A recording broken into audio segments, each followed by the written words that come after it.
일단 제 소개 먼저 드리면요. 저는 연대에서 국어 공부를 했고요. 현재 영통 이강학원에서 수업하면서 대치세정, 대치미탐 출강하고 있고요.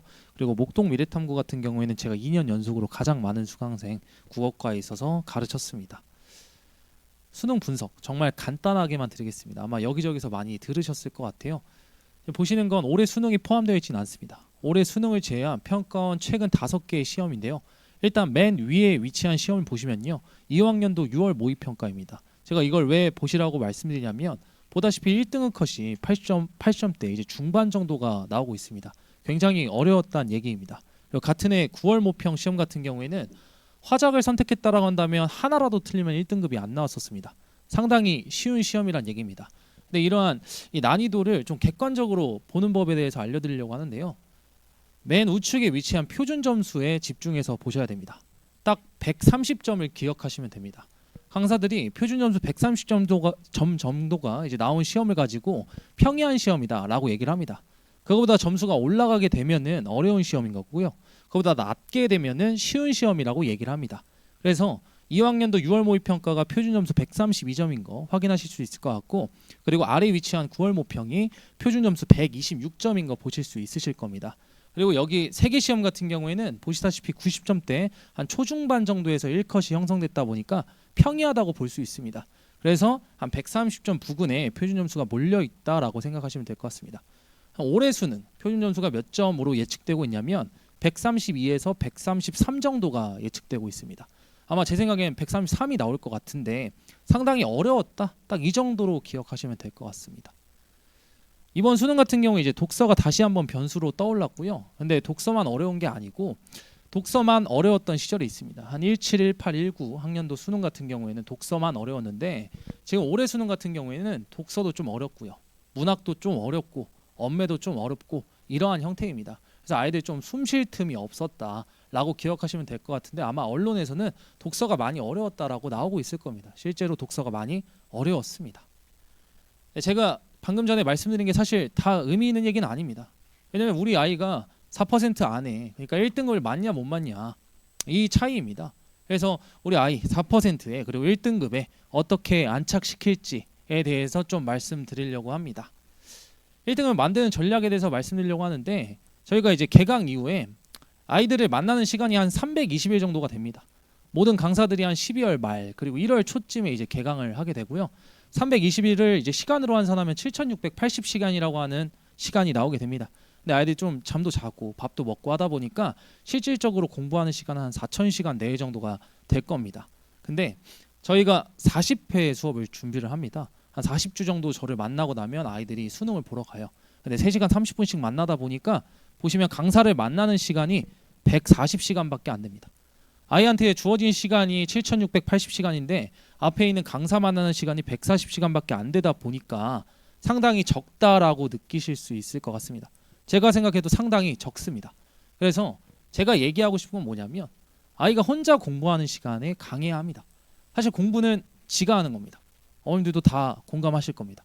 그래서 아이가 혼자 공부하는 시간에 강해야 되기 때문에 어떻게 강하게 할지에 대해서 좀 말씀드리려고 합니다. 수준별로 1, 2등급 나눴고요. 그리고 3, 4등급 나눴고요. 이렇게 수준별, 개인별 컨텐츠와 해설지가 중요하다라는 말씀을 드리고자 하는 겁니다. 사실 저희 컨텐츠에 대해서 자세히 설명을 못 드릴 것 같고 이 해설지에 대해서 조금 자세하게 설명 드려보려고 합니다. 제 브로셔가 아마 위에 올라가 있을 텐데요. 그 사이에 그 A4로 된 자료가 하나 있을 겁니다.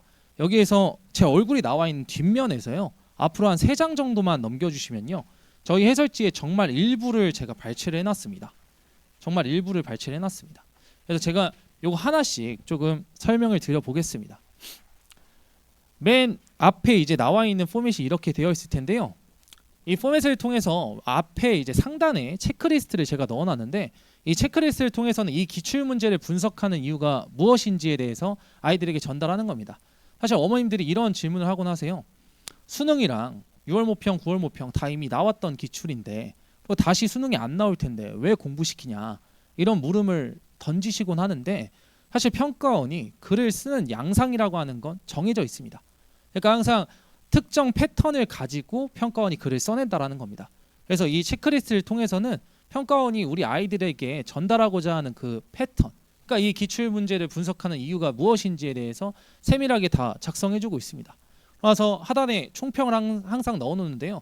이 총평을 통해서는 이 지문에서 얻어갈 점이 무엇인지에 대해서 제가 면밀하게 다 적어놓게 됩니다. 그러면서 이제 문단별, 문장별 해설로 들어가게 되는데요. 사실 아이가 학원에 등원해서 배우는 게 이 한 문단을 어떻게 읽을 건지, 그리고 이 한 문장을 어떻게 읽을 건지에 대해서 배우는 겁니다. 독서는 그렇습니다. 그래서 이러한 측면에 있어서 모든 해설지를 문단별, 문장별 해설을 달아주고 있고요. 여기서 끝이 아니고요. 아이가 한 문단 안에서 중요한 정보가 무엇인지에 대해서 인지하는 게 중요합니다. 사실 이 중요한 정보가 정답 선택지랑 직결되는 겁니다. 그래서 한 문단 안에 위치한 중요한 정보가 뭔지, 그리고 어머님들께서 한 번쯤은 수능이 행동 영역이다라는 말을 들어보셨을 겁니다. 그래서 특정 문장과 문단을 읽었을 때 어떠한 행동을 취했었어야 되는지까지 저희가 해설지에다가 다 세밀하게 넣어놨습니다. 제가 저희 아이들에게 가장 자주 하는 말이 있는데, 저희 해설지보다 좋은 게 있으면, 좋은 해설지가 있으면 갖고 오라고 얘기합니다. 제가 대치랑 목동에서 우리 아이들에게 정말 빨리 많은 호응을 얻을 수 있었던 이유가 저는 이 해설지였다고 자부하고 있습니다. 그래서 저희 해설지보다 좋은 거는 절대 없다라고 제가 자신 있게 말씀드릴 수 있을 것 같고, 여기서 그치는 게 아니라 아이가 결국에 문제 잘 풀어야 되잖아요. 그래서 이론적으로 공부할 땐 어디까지 이 문제를 분석할 수 있는지, 그리고 아이들이 특히 이제 국어에서 시간 부족하다 이런 얘기 많이 할 겁니다. 그래서 실전에서 이 문제를 마주했다라고 한다면 어떤 식으로 풀어 나갔어야 되는지까지 제가 면밀하게 다 써주고 있습니다. 정리를 해드리면은 맨 처음에는 이 체크리스트를 통해서 이 기출 문제를 분석하는 이유가 뭔지에 대해서 전달하고요. 그 다음에 이 지문에서 얻어갈 점이 뭔지 전달한 이후에 문단별, 문장별 해설을 달아주고요. 그리고 중요한 정보, 얻어갈 행동 전달하고요. 그리고 이 문제들을 어떻게 풀어 나갔어야 되는지까지 세밀하게 다 전달하고 있다라는 겁니다. 이 모든 것들이 이제 개인 수준별 숙제에 전지문 제공될 거고요. 수업 때 나가는 지문에 대해서도 전부 다 제공하고 있습니다. 그래서 저희 수업을 듣는 친구들이 필기를 안 해요. 필기를 안 합니다. 왜냐면 어차피 해설지에 다 있다 보니까 해설지만 읽어도 제가 하는 모든 말들을 다 복습하면서 살펴볼 수 있습니다. 그리고 숙제에 해당하는 것들도 전부 다 전지문에 해당하는 것에 대해서 이렇게 제공할 예정입니다. 항상 강사가 곁에 있는 듯한 해설지, 이게 2등급 이하라면 그 친구를 1등급으로 올리는 힘이라고 저는 생각하고 있습니다. 많이 깨졌네요. 죄송합니다. 독서 만점을 만드는 전략에 대해서 말씀드리려고 하는데요. 딱 이 말씀 드리고 싶습니다. 자신의 생각을 말할 줄 알아야 타인의 생각을 이해할 수 있습니다. 어머님들 다 수능 세대시죠? 수능 이제 보셨을 텐데 수능 국어라고 하면 사실 타인의 생각을 이해하는 겁니다. 독서도 타인의 생각이고요. 사실 문학도 타인의 생각입니다. 제가 딱 말씀드릴 수 있는 게 뭐냐면, 자신의 생각도 말할 줄 모르는 아이가 타인의 생각을 이해할 가능성은 없습니다. 자신의 생각을 말할 줄 아는 아이로 성장시키셔야 합니다. 그래서 지금 보시면 저희 해설지 포맷에서 밑에 부분이 비어있는 걸 보실 수 있을 겁니다. 그래서 문장별, 문단별로 우리 아이가 어떤 생각을 했는지에 대해서 꼼꼼하게 다 써와야 합니다. 그러면은 저희 조교진들과 제가 다 꼼꼼하게 첨삭을 진행하고 있다라고 말씀드릴 수 있을 것 같습니다. 보시면 이게 저희 포맷이 아니잖아요. 저희 포맷이 아닌데 올해 1월부터 제 수업 들었던 친구입니다. 정말 열심히 했습니다. 근데 6월달까지 5등급 나왔습니다. 1월달부터 들었는데 6월달 모의평가까지 5등급 나왔습니다. 독서는 한순간에 느는 과목이 아닙니다. 국어도 한순간에 느는 과목이 아니고요. 제가 뭐 저한테 방학만 보내시면 3개월만 보내시면 성적 올려드리겠다, 저 그런 말씀 절대 못 드립니다. 불가능합니다. 불가능합니다. 최소 6개월 이상의 투자가 필요하고요. 이 친구 6월까지 5등급 나왔는데 이렇게까지 열심히 했는데 성적 안 나와서 저한테 울고 불고 아주 난리도 아니었습니다.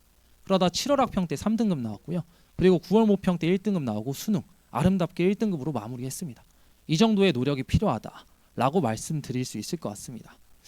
저희 컨텐츠인데요. 귀엽죠? 제가 이걸 설명드리려는 건 아니고 이 추가적인 자료들에 대해서 간략하게만 좀 말씀드리겠습니다. 배경지식집인데요.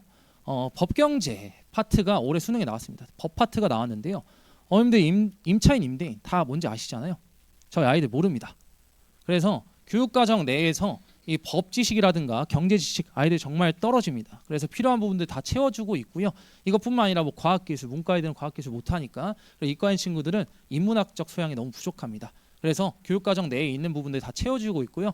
문학 개념 뭘 좀 알아야지 읽습니다. 그리고 고전시가도 뭘 좀 알아야지 읽을 수 있습니다. 그뿐만 아니라 EBS 관련한 자료들입니다. 저희는 EBS 연계 모의고사를 1년에 20회분을 자체 제작해서 아이들한테 제공하고 있고요. EBS 뭐 연계 자기가 뭐 적중했다 이렇게 강사들 얘기하는데 적중 못하는 강사 없습니다. 그냥 자료를 많이 주니까 다 적중하는 겁니다. 저도 당연히 다 적중했고요. 그리고 이게 한 달치 자료라고 오해하시는데 일주일치 자료입니다. 한 주에 아이들이 매주 받게 되는 자료입니다. 왜 이렇게 많아라고 생각하실 수도 있는데 해설지가 많아서 그렇습니다. 해설지가 대부분입니다. 제가 계속 강조드리고 있는 게 아이가 혼자 공부하는 시간에 강해야 해서 그렇습니다. 그래서 아이를 혼자 공부할 때 정말 빈틈없이 제가 옆에 있는 듯한 효과를 주기 위해서 위와 같은 자료를 제공하고 있다라고 생각하시면 될 것 같습니다. 문학 만점을 만드는 전략에 대해서 말씀드리고 싶은데 제가 빨리 끝내야 된다 하더라고요. 그래서 딱 이 말씀을 드리겠습니다. 제가 얼굴이 전공자 같지가 않다고 그런 말씀하시는데 저 전공자입니다. 전공자인 제가 문학은 제일 잘하고요. 제가 스킬적인 영역을 굉장히 싫어합니다. 사실 아이들 스킬적인 거 가르치는데 1, 2주면 끝납니다. 그거 가르치자고 제가 아이들 40주 동안 붙들고 있는 게 아닙니다. 교과서에 기반해서 가장 깔끔한 문학 수업을 아이들에게 제공하겠습니다. 이게 제가 종강할 때 받았던 편지인데요. 사실 수능 끝나고 나서 수없이 많은 카톡 받았지만 저는 카톡은 조금 진정성이 떨어진다고 생각해서 이 친구 편지를 갖고 왔는데 이 친구 편지를 왜 가져왔냐면요. 엄매 기준 94점이면 올해 수능 상위 1% 정도 되는 친구입니다. 이 친구가 종강할 때 써준 편지입니다. 아직 결과가 나오기 전에. 근데 이런 얘기가 담겨져 있습니다. 사실 저는 국포자였거든요 라고 합니다. 이 친구는 처음 왔을 때 4에서 5등급이었습니다. 사실 뭐 국포자라고 보기에도 애매하고 좀 애매한 등급대입니다. 그냥 제 수업 좋다는 얘기인데 굳이 왜 가져왔냐면 이런 얘기를 해줬습니다. 해설지 보고 언제 다 읽지 하고 막막했는데 아마 어머님들도 자료에 약간 너무 많은데 이런 생각 하셨을 것 같은데 나중에는 헐 대박 하면서 열심히 읽었던 것 같다라고 얘기해주고 있습니다. 그리고 분석지도 처음에는 의심했는데 뭐 의심이 드실 수도 있습니다. 결국에 근데 아이가 자기 생각 말 못하면 타인 생각을 이해하지 못하는 건 당연한 겁니다. 진짜 큰 효과가 있었다고 얘기하고 있습니다. 질문도 많이 했는데 항상 정성스럽게 받아주셨다라고 얘기해주고 있고 쌤이 너무 열심히 하셔서 저도 전 과목 중에 국어를 제일 열심히 했다라고 얘기하는데 제가 아이들에게 가장 자주 하는 말이 같이 죽자입니다. 고3 때 아이와 저 둘 중에 한 명이 멀쩡하면 정상이 아닌 겁니다. 아이와 저 둘 다 멀쩡하지 않아야지 정상적으로 수험 생활이 이루어지고 있는 겁니다. 그래서 아이 정말 열심히 준비시킬 거고요. 이 질문 관련해서 제가 아이들 어떻게 관리하고 있는지만 좀 빠르게 말씀드려보겠습니다. 보시면 아이가 5번 이해가 잘 안 된다라고 하는데 저희 수업 자료까지 이런 식으로 첨부해서 밑줄까지 그어서 아이들 다 질답해주고 있습니다. 경제 관련 지식 정말 없습니다. 그래서 필요한 경우에 경제 배경 지식까지 이렇게 첨부해 주면서 다 답변을 해주고 있는데 제가 주말에는 수업이 많은데 평일에는 그렇게 많지가 않아서 이게 저희 일하는 분량이 하루 종일 일하지 않으면 감당이 안 됩니다. 그래서 저희 아이들 대부분 질답을 한 2시간 안에 저한테 직접 받아볼 수 있습니다. 제가 하루 종일 일만 하기 때문에 그래서 아이들 질답은 제가 기억 휘발되기 전에 최대한 빠르게 진행해주고 있고요. 그리고 우리 아이들이 크게 3월 학평, 6월 모평, 9월 모평 이렇게 3번의 모의고사 시험을 보게 될 텐데요. 물론 중간중간 교육청 모평이 끼고 있긴 합니다만 크게는 그렇습니다.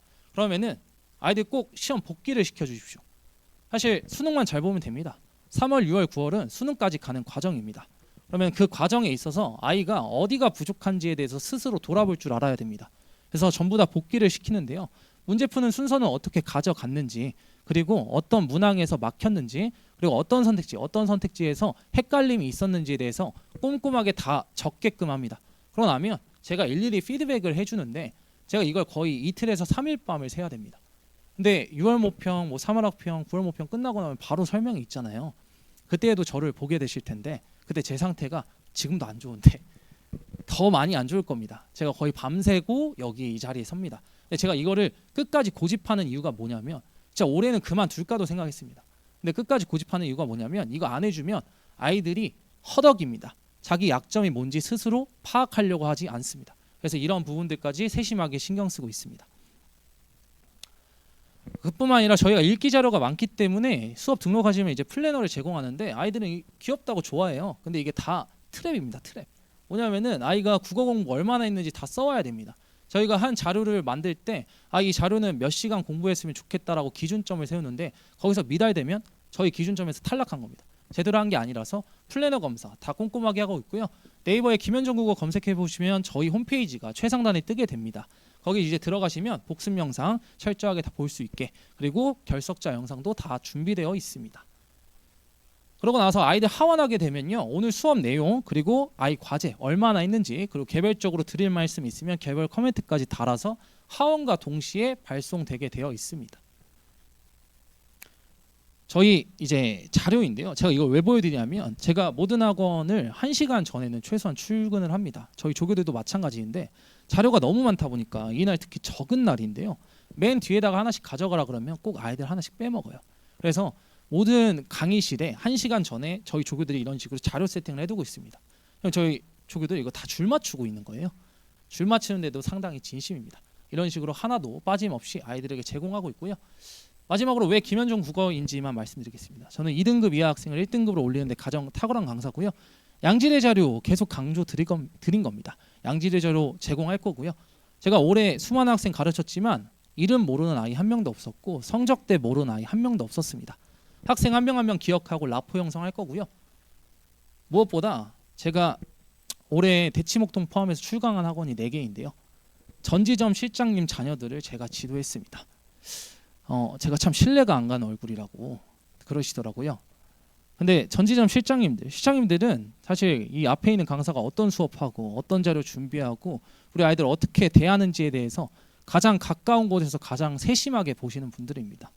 그런 분들이 다 어머님이시잖아요.